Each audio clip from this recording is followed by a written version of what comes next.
you know? Oh yeah. Oh yeah.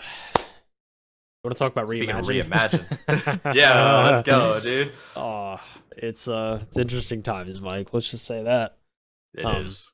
for those that aren't aware, we all know that SAG, Screen Actors Guild, right now is currently on strike. The writer strike that's Yep. going on, halting a bunch of movies and TV shows. Hopefully, they get paid. You know, that's kind of the whole thing, right? Is they want to make a fair wage, which is rightfully so. And they make amazing content. I think it's deserved. But it seems like there's a vote now within Screen Actors Guild to try and potentially strike video game actors as well. So I'll try to include that. Strike authorization vote comes as a union bargains over wages and protections against AI. I actually pulled this article from gamesindustry.biz, which I don't actually use a whole lot, but they have some very good stuff. So, and again, James Batchelor, editor in chief, wrote this one. He said that he said SAG-AFTRA. I don't even know how to say the second part, but I hope I said it right. Yeah. Um, I think it's right. SAG-AFTRA is calling on members to vote on whether or not the union should be given authority to declare a strike for video game actors and performers. In addition to its strike against TV and film production companies, the union is currently negotiating the terms of its interactive media agreement with a number of video game publishers, developers, and service firms. The union is calling for fair wage increases, for wage increases and protection against the unrestricted use of artificial intelligence, among other things. If members vote to authorize the strike, it does not necessarily mean that strike action will take place. Instead, as SAG-AFTRA explains on its website, it gives the union the option to initiate a strike if negotiations with video game companies fails to produce a deal that satisfies its members. SAG-AFTRA is currently preparing to bargain with 10 companies that handle voice, motion, and performance capture in video games. These companies include Activision Productions, Limelight, Disney Character Voices, Electronic Arts Productions, Epic Games, Formosa Interactive, Insomniac Games, Take-Two Productions, VoiceWorks Productions, and WB Games. God, who didn't they go after? I gotta stop there for a second. That's a That, very broad stroke, you know. It's a lot of that's the industry. that's pretty much. I would say that's like 90% of the industry. I don't know who's left. Yeah, literally under some sort of Crazy. umbrella. Um, yeah, Audrey Cooling, a spokesperson for the video game producers that are party to the interactive media agreement, told GamesIndustry.biz, quote, "We all want a fair contract that reflects the important contributions of SAG after represented performers in an industry that delivers world-class entertainment to billions of players around the world. We are negotiating in good faith and hope to reach a mutually beneficial deal as soon as possible. The union is asking these companies to agree to the following terms." Ready for this, Mike? Start listing them off.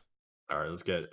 The same wage increases for video game performers as those in TV and film, 11% retroactive to the deal's expiration, a 4% in both the second and third years of the agreement. The union agrees these are necessary to account for inflation. Artificial intelligence protections around consent, control, transparency, and compensation.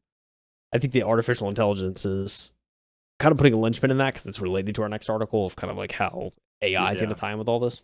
And kind of an interesting thought I didn't have until I read this. Anyways, on-camera performers to be given rest periods of 5 minutes per hour, same as off-camera performers. Set medics to be present where any stunts or hazardous work is performed, as is the case in TV and film. Prohibitions against stunts on performers' self-taped auditions, and protections against vocal stress. While many of these are similar issues to those discussed in the ongoing strike against TV and film production, SAG-AFTRA emphasized the interactive media agreement is a separate contract and will not have any impact on the other strike.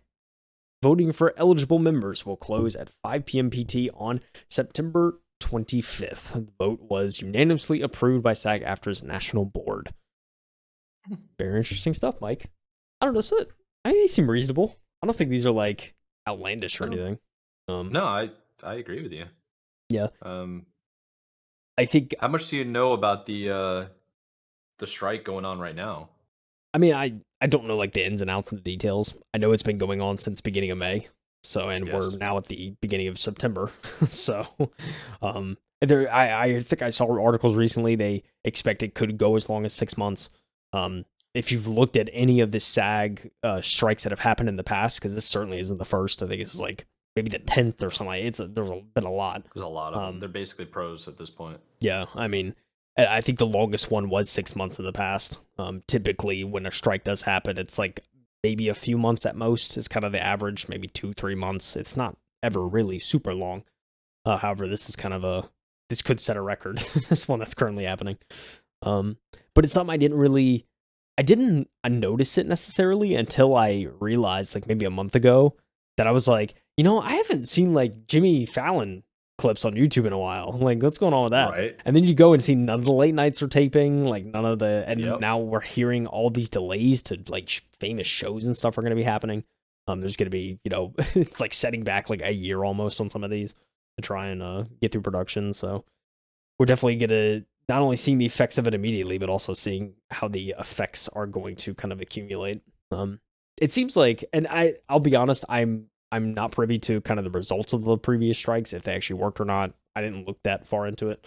I mean, all I hope is that these people get what they're looking for because I think they deserve it. I mean, the thing about entertainment is like it is very much, I think, because like there's some people that try to, I feel like, say entertainment isn't necessary, but like it's just not true. Like you need Oh no, it's definitely entertainment. necessary. Like Yeah. it's necessary in our society. It's necessary to kind of like just keep like the general mood of the public. I feel like a lot Yeah, better, it's right? it's a staple of a society's like culture. That's why like American culture is a real thing because Yeah, mostly we just export everything through our movies, our television shows, our video games. I mean, right. that's our number one export is an American culture. Yeah, for sure. So, Yeah, it's very much a necessary commodity, and yeah. I think if these people want to get paid, I think they have every right to want to get paid, and I think not only pay but just having like just basic decency of like, hey, let your actors get a break as well. Like I think that's No perfectly kidding, right? reasonable. Um, yeah, and it's one of those things like it's also to the argument of some people like people wondering why like editors and post production crew don't get paid like around the same as like an actor or something like that. But it's Yeah. like then you understand real fast they have nothing to edit if the actors don't act. So it's like you got to think about Yeah. it kind of like that. It's like they have nothing to. I mean, like obviously, like people off camera are very important. But it's Oh kind of gosh, like one of yeah. those things you have to. Like because people wonder why actors get paid so much. I mean that's why, right? You don't have a film or like a video game or something if you don't have people to play characters, right? So True. anyways, another debate entirely, but yeah, it's just something I kind of always thought of. Yeah, I think like from the article they mentioned that so one of the things that they're trying to get the companies to agree to is artificial intelligence protections around consent, control, transparency, and compensation. So that's one of the big things that I heard after the strike happened for the writers. They the companies started threatening to just use AI instead. Yeah, But the truth of the matter is like AI is pretty good. I've used it. It's pretty good, but the problem is like sometimes you can't get certain types of humor. yeah, You need actual humans to do that. right. Yeah, It's kind of like it's an art yeah, style, really. right. I mean, there's certain creativity that comes out of like human, thinking, right? Yeah. That like, especially Yeah. artificial intelligence is nowhere close to mimicking. So, Yeah. So yeah, I think this is coming to the gaming space because it's going to be way more prevalent for artificial intelligence to be in the gaming space than it would be for like film and industry and right, TV and stuff yeah, like that. yeah. Um, I mean, just because because of the nature of what it is. It's like right, you're working yeah, on a computer. Where's the computer have on it? Oh, the AI. It lives in the computers. yeah. You know what I mean? I mean, we've covered some stuff about how like developers are looking into artificial intelligence like suites, right? Oh And they're yeah. looking to develop ways to kind of cut down on some of the more ancillary tasks, especially in the Yes. art aspect of games, right? Um, Yes. so I mean, it's one of those things. I think it's and there's a weird debate that could be had there, right? Of like oh, you're probably getting rid of jobs if you do this, but also is like this is so like kind of remedial in a lot of this, like and it's so kind of mind numbing that it probably would be better if AI kind A of hundred was percent. stepping into Yes. some of the stuff because it gives more It time for creativity, right? Yeah. AI should be a tool, not a replacement. Them like Yeah, because yeah, that's just what's gonna keep happening. Is like as technology progresses, we need to keep using it. Otherwise, you get left behind. Just That's Yeah. just how innovation works. Yeah. So Yeah, it's very true. I mean, it's good. I don't know if I heard like a coworker say this or heard somebody say this, but it was kind of like the idea is that the better you get at learning how to use AI, it's gonna be more beneficial in the future towards like your personal growth, but also like if you're trying to like advance your career, if it's like in yeah, technology anyway.